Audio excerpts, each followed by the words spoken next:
En el nombre del Padre, del Hijo y del Espíritu Santo. Amén.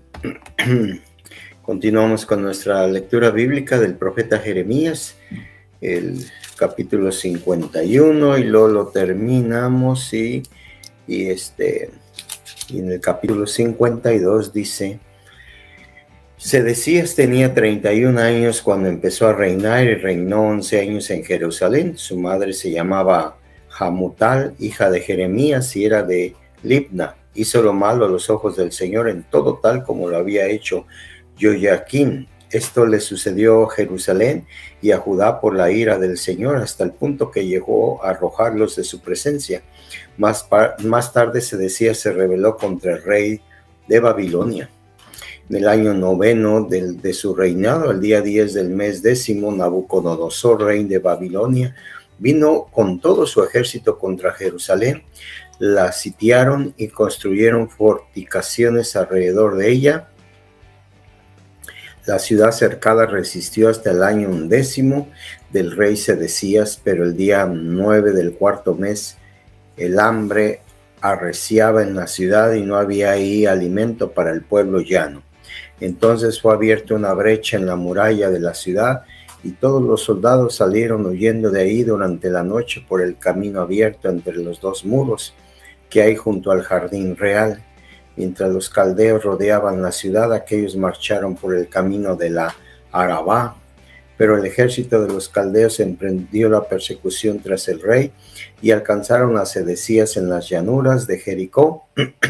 Entonces todo su ejército huyó de su lado.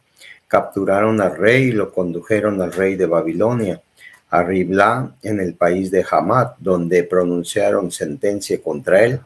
El rey de Babilonia mandó degollar a los hijos de Sedecías ante sus propios ojos. También mandó matar a todos los nobles de Judá en Riblá.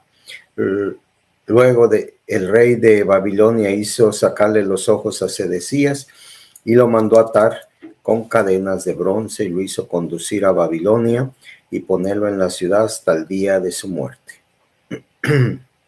Bueno, pues habla aquí de esta rebelión y cómo termina todo, el pueblo capturado y llevado a Babilonia. Esto es parte de lo que ya hemos leído en otras ocasiones, no nada más en el libro de Jeremías, sino en el libro de Crónicas, donde también se narra esta historia, ¿verdad? Y en el libro del Siráside, en el capítulo 3, versículo 17, dice: En el día de tu tribulación serás recordado. Tus pecados se disolverán como el hielo en un día sereno. El que abandona al Padre es como un blasfemo, y es maldito del Señor quien exaspera a su madre. Y el libro a los Efesios, en el capítulo 5, versículo 6, dice: Que nadie nos engañe con palabras vanas, porque por culpa de esto vino la ira de Dios sobre los hijos de la rebeldía. Por tanto, no se hagan cómplices suyos. Bueno, reflexionando un poquito acerca de esto del engaño.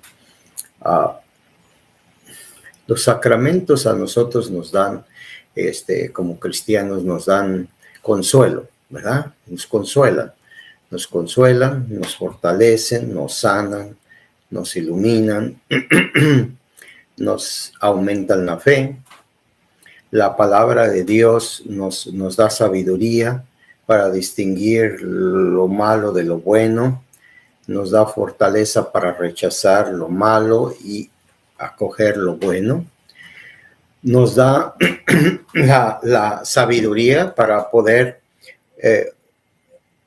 escuchar lo que los demás hablan y saber si viene de Dios o viene de la carne, ¿verdad? Eso siempre es muy importante. No se hagan cómplices de los suyos. ¿En qué momento yo soy cómplice de los suyos? Hay veces ni sabemos, solamente actuamos conforme a la sociedad actúa, ¿verdad? Ahora en este país, la semana pasada, la Suprema Corte ha dicho que la ley Roa de 1973, que que hace legal el aborto en este país ha sido derogada. Y esto ha causado una serie de protestas en todos los Estados Unidos sobre esta situación, ¿verdad? Obviamente la parte más participativa es el sexo femenino, ¿verdad? Porque se sienten atropelladas, ¿verdad? Se sienten que en su cuerpo manda a otra persona, ¿verdad? Gobierna a otra persona. Ojalá y el Espíritu Santo las iluminara y se dieran cuenta que en su cuerpo solamente manda el Espíritu Santo. Así como el de nosotros los hombres debe de mandar el Espíritu Santo. ¿Para qué? Para no ser esclavos de nada ni de nadie, ni del pecado ni del pecador, de ninguno de los dos. Hay veces nosotros somos esclavos del pecado. Hacemos las cosas hacemos estas cosas en un lugar, en otro espacio, en otro tiempo. O sea, somos cómplices del pecado, pero hay veces somos cómplices del pecador, de la persona que nos daña, de la persona que nos engaña, que nosotros nos hacemos cómplices de una ley grosera, bruta, absurda, destructora. No tiene sabiduría la ley, lo que tiene es sangre. Fue escrita esta ley con tinta de sangre de bebés inocentes. Después de 50 años casi, ¿verdad? Hay un conflicto fuertísimo. Y todo esto deroga de la ausencia de Dios, obviamente. Pero muchas personas piensan que Dios es un racista, en otras palabras, ¿verdad? Que Dios está encarnado en los que dividen, en lo que dicen, estos son los buenos, estos son los malos, estos no los queremos, estos sí los queremos. Ustedes porque hacen lo que nosotros queremos, entonces ustedes sí son bienvenidos. Pero ustedes que hacen lo que nosotros no queremos, ustedes son rechazadas y rechazados. Vivimos en una sociedad polarizada, dividida nuestro corazón, nuestro pensamiento, divididos y separados con la naturaleza, con la humanidad misma, con Dios, con todo. Tenemos una división, somos una sociedad caótica, lo que está sucediendo. Entonces, cuando surgen este tipo de confrontaciones, de confrontar la verdad para que seamos libres, ¿verdad? ¿Quién tiene derecho a que una mujer aborte? Pues el marido va a ser el que va a decir que abortas o no abortas. Deberías tú decir no otra persona, no tu papá, no tu mamá, no el maestro, no la ley. El aborto es un atentado contra tu propia dignidad, que tú vales mucho. En el momento que tú dices yo aborto, entonces tú misma te pones la cabeza adentro de la tierra como un avestruz. Tú misma te muerdes y te comes.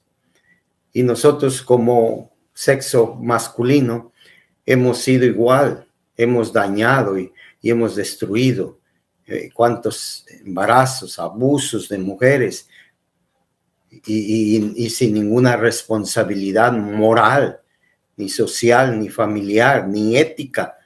Entonces, vivimos en una gran angustia donde necesitamos escuchar la palabra de Dios.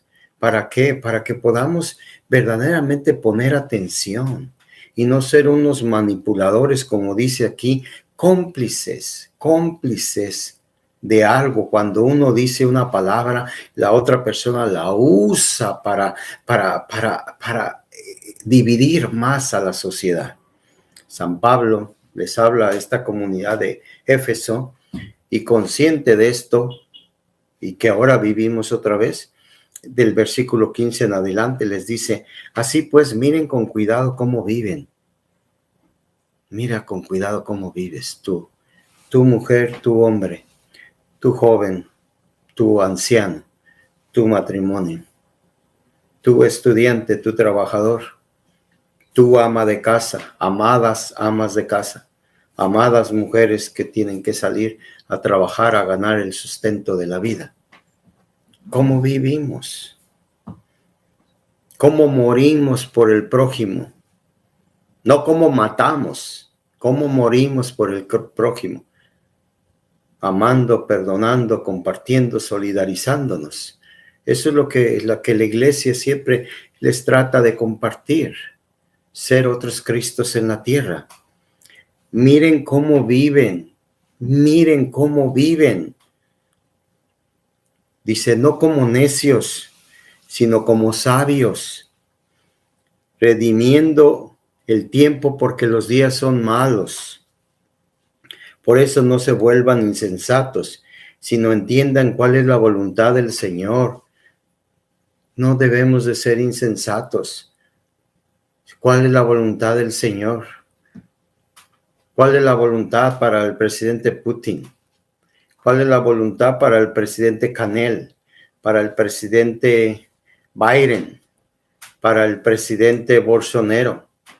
Para el presidente, el que ustedes quieran, López Obrador. ¿Cuál es la voluntad de Dios? ¿Está la voluntad de Dios encima de tu voluntad? ¿O ya te hiciste un Dios donde tú decides lo que tiene que hacerse para cada quien?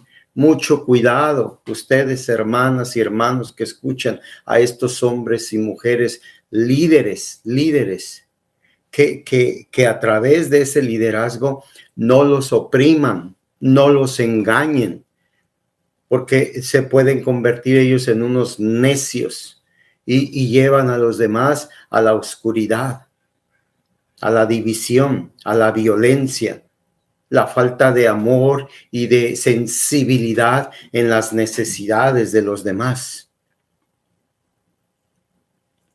Sino entiendan cuál es la voluntad del Señor y no se embriaguen con vino, dice aquí, que lleva la lujuria. Al contrario, llénense del Espíritu. Llenémonos del Espíritu Santo. ¿Cómo le hacemos?